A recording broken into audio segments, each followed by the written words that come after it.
نحن نقول من هذا المكان أن المواقف قد تسجل لصاحبها، وقد يكتب له عمر 1000 عام بسبب موقف واحد.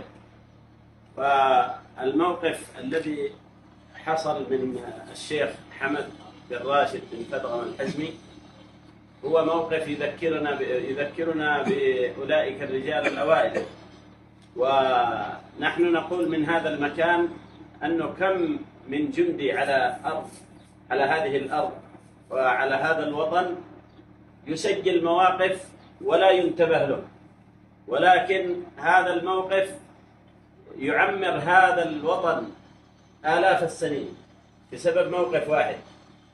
ويذكر أن في جيش هارون الرشيد كان 20,000 لا تسجل أسماءهم في دفاتر الجند ولا تسجل في دفاتر المرتبات حتى يصبح عملهم بينهم وبين الله، لكنهم كانوا سبب في أن يملك هارون الرشيد من مشارق الأرض إلى مغاربها.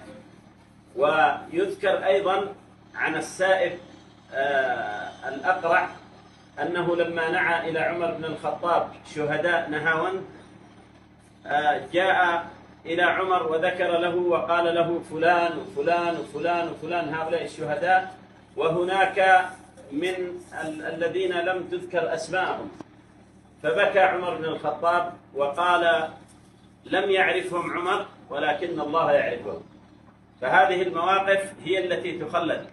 ونحن الآن في ضيافة الشيخ اللواء محمد الحبيشي، وأيضا مع الشيخ فيصل الشعوري وبعض من مشايخ محافظة اللواء الأخضر في نقاش واستعداد لكي يكون هناك تلبية للنكف القبلي الذي هو الآن في الريان.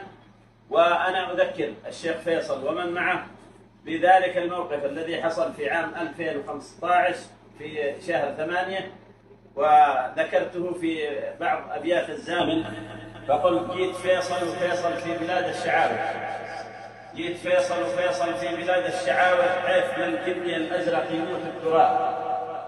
قلت يا ذي قم وهو مخزن مسامر منتظر دعم أو إسناد من مستواه. قلت دعمي رجالك فت صخر المثائر وانتوا أكبر سند وانتوا غذاها وماها.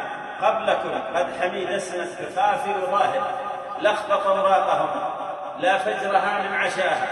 وجيتك اليوم في بيت الشبيب